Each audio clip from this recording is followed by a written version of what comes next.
సత్యనారాయణ యాక్చువల్గా most of my ఫిలిమ్స్లో అతను part and parcel of the main casting లాగా అయిపోయారు.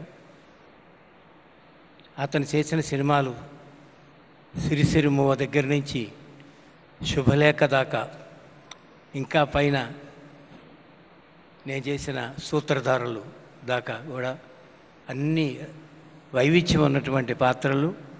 చాలా డివోటెడ్గా అతని దగ్గర ఒక ఊతపదం ఒకటి ఉంది. ఎప్పుడైనా ఇంటికి వచ్చినప్పుడు నీకెందుకయ్యా ఇలా వస్తావు, నువ్వు చాలా సినిమాలు ఉన్నాయి కదా అంటే ఒక మాట అంటూ ఉండేవాడు. అబ్బే అవన్నీ ఏముండి ఒకటే అనేవాడు, ఒకటో రెండో అనేవాడు.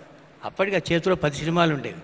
అవునయ్యా 10 సినిమాలు పెట్టుకుని నా సినిమాకి నువ్వు డేట్స్ ఏమి ఇవ్వగలవా అంటే అబే అబే అబే అవన్నీ ఏం కాదు.